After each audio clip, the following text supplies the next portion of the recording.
Narkotika kebudayaan. Narkotika saya pahami pertama-tama sebagai kebohongan atau penipu kepada diri sendiri melalui sejumlah metode eskapisme. Narkotika adalah fungsi-fungsi ilusif berasal dari dalam atau luar diri seseorang yang menggerogoti daya objektivitasnya. Narkotika adalah formula takhayul, pengkhayalan yang paling terang-terangan dengan efek destruksi biologis dan psikologis. Kebohongan, penipuan, dan ilusi adalah kasus psikologis yang menyangkut akal budi, nurani, dan sistem kehendak seseorang. Maka perangkat yang dipakai dalam narcotic sync function itu tidak hanya bersifat material, melainkan juga imaterial. Artinya, kasus narkotika bisa bermula dari atau sekaligus berupa filsafat, racikan-racikan budaya, dari kesenian, mode, politik, konsumtivisme, bukan konsumerisme, hingga pola kolektif sehari-hari. Bahkan prasarananya bisa dicari dari 1-2 anasir yang ditimba dari khazanah keagamaan. Narkotika adalah rekayasa untuk mencapai pseudo happiness yang bersifat subjektif. Budaya narkotika berlaku tidak hanya pada individu, tapi juga berlaku kolektif pada masyarakat. Jelasnya yang terlibat narkotik bukan hanya diri seseorang, melainkan juga diri orang banyak. Budaya narkotika, penghancuran jiwa raga, memiliki kadar destruksi yang amat tinggi atas kemanusiaan dan peradaban, karena ia adalah pasar bisnis yang luas rambahannya dan tak pernah sungguh-sungguh disadari oleh pengetahuan umum masyarakat kita. Sebetulnya kita memerlukan bahasa kimia atau terminologi kedokteran untuk menjelaskan apa yang disebut narkotika. Namun saya tak memilikinya, meski yang paling elementer sekalipun. Oleh karena itu, judul yang saya pilih ini harus dipahami secara idiomatik dan mungkin lebih bersifat konotatif ketimbang denotatif. Begitu kita bersentuhan memasuki atau menyelami realitas narkotika dalam kehidupan masyarakat, serta-merta tampak yang saya maksudkan sesungguhnya sangat telanjang. Saya tidak bermain simbol, melainkan sedang merumuskan kenyataan apa adanya. Asosiasi kita terhadap kata narkotika menunjuk pada ramuan-ramuan, serbuk, cairan, atau gumpalan pil. Lantas, wajah seseorang yang merah padam karena darah memusat di kepala, sorot mata yang mati, kulit pucat, dan gerak badan loyo bak petinju kena punch drunk. Itu semua masih bersifat fisik dan teknis. Tapi pada akhirnya, pembicaraan tentang narkotika secara langsung dan frontal adalah pembicaraan tentang kebudayaan. Dan pada setiap pembicaraan tentang kebudayaan, substansinya selalu lebih pada dimensi eksoterik, di mana realitas eksoterik pada hakikatnya hanya indiktor atau tanda-tanda permukaan. Saya yakin peristiwa-peristiwa narkotika dalam kehidupan masyarakat termasuk jenis kenyataan sejarah di mana setaburan benda kristal atau segumpal amat kecil pil langsung menjadi peristiwa kejiwaan. Sebutir debu dalam arti wadak menghasilkan lukisan realitas rohani, akal budi, something soft and in within, spiritualitas kebudayaan manusia. Saya bukan tipe orang yang bisa nikmat dan bahagia mempetuahi siapapun, termasuk anak kandung saya sendiri.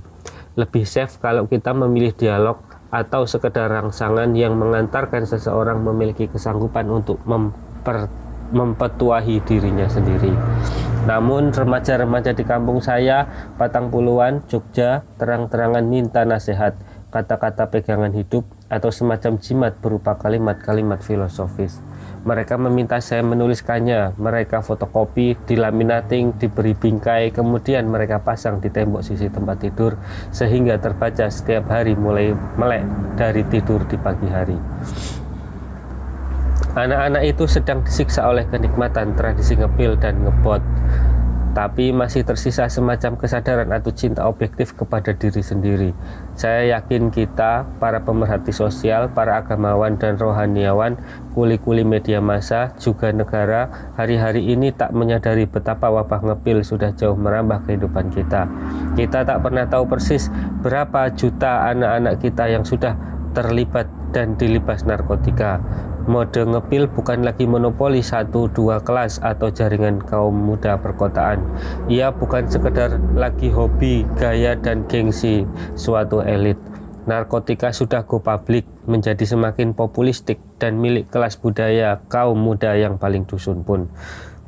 Paralel dengan budaya konsumtivisme jenis-jenis lainnya, kaum muda dusun sudah mengkota. Urbanisasi kebudayaan tak usah menunggu terobosan geografis atau peleburan jarak ekonomis.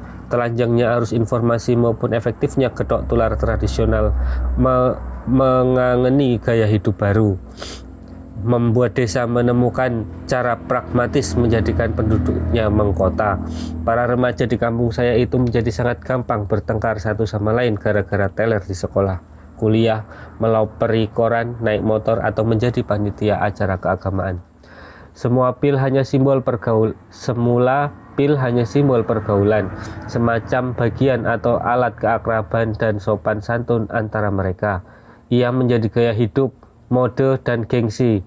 Ngebot adalah suatu kelas kemewahan yang bisa diperoleh secara praktis melalui jalan pintas, namun akhirnya mereka tersandera, terikat oleh kenikmatan, dan selalu ditagih.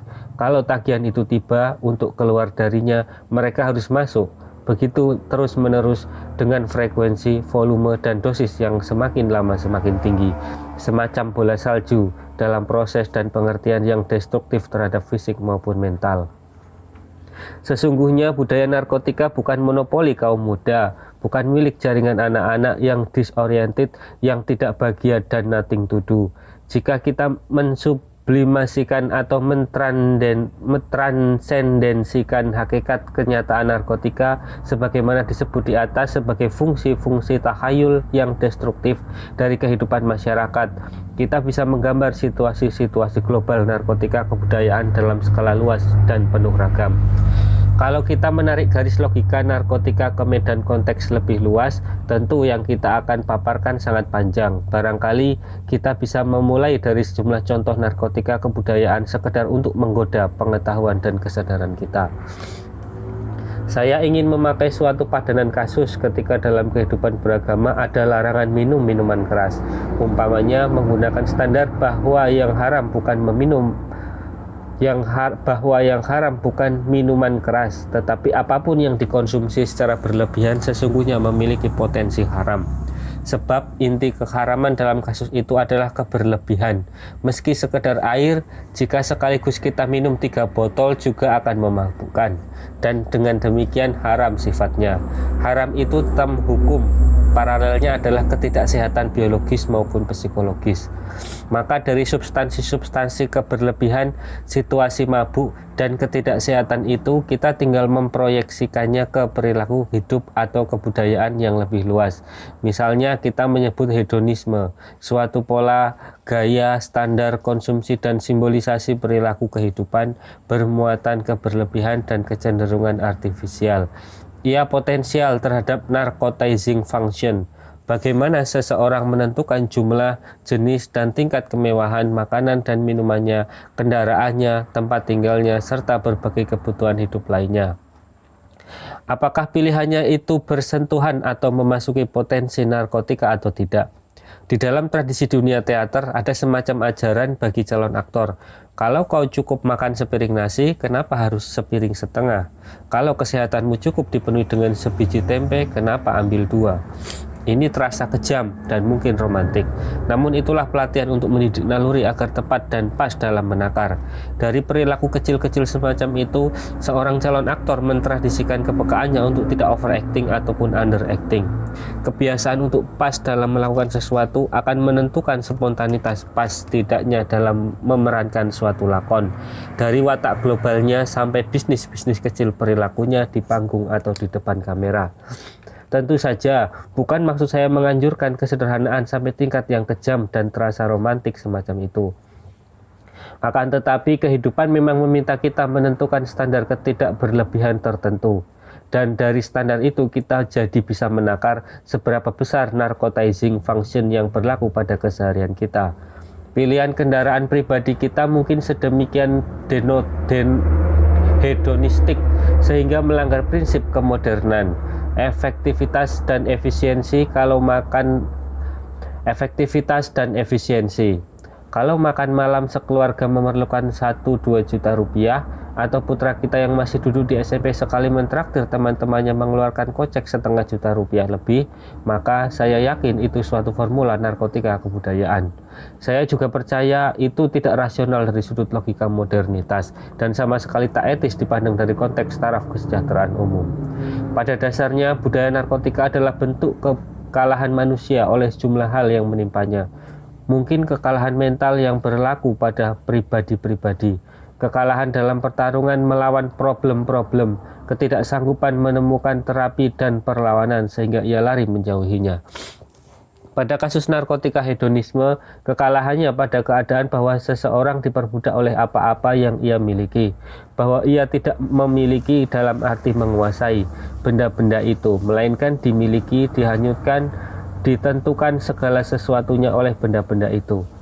Bentuk kekalahan lain mungkin lebih luas, ketidakmampuan individu atau suatu kelompok masyarakat mengatasi problema sejarahnya, baik berupa ketertindasan, ketertekanan, situasi-situasi di mana mereka dijadikan objek membuat mereka mencari jenis-jenis narkotika yang berakibat negatif. Kekalahan atau pelarian dari problem makro membuat setidaknya sebagian masyarakatnya mengasyiki sejumlah mass consumption.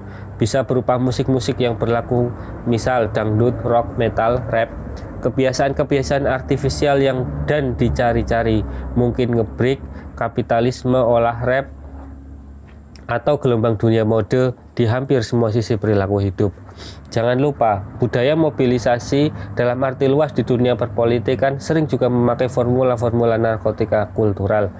Pun di kalangan kaum terpelajar, ada jenis narkotika kultural di mana intelektualisme dan kesuntukan akademis menjadi alat pelarian dari ketidakmampuan mengatasi persoalan-persoalan sejarah. Juga banyak ketidaksengajaan kaum pemeluk agama yang asyik masuk dengan tradisi-tradisi, umpamanya tarekat tertentu. Saya tidak mengklaim itu negatif, tetapi saya percaya ada potensi narkotik kultural di dalamnya. Dalam sejarah panjangnya, bahkan tradisi tasawuf mencatat kecenderungan narkotika kultural semacam itu, meski hanya pada tahap eskapisme. Itulah sebabnya sejumlah ulama mengasumsikan bahwa aliran-aliran sufisme tertentu terbukti merupakan kendala bagi rasionalitas dan progresivitas suatu masyarakat dalam mengatasi tantangan-tantangan zamannya. Narkotika medis, materialisme berlebihan, hedonisme, dan konsumtivisme yang tak mengerti batas, serta tipe pemelukan agama yang ekapistik sungguh merupakan salah satu bukti dekadensi kebudayaan masyarakat modern.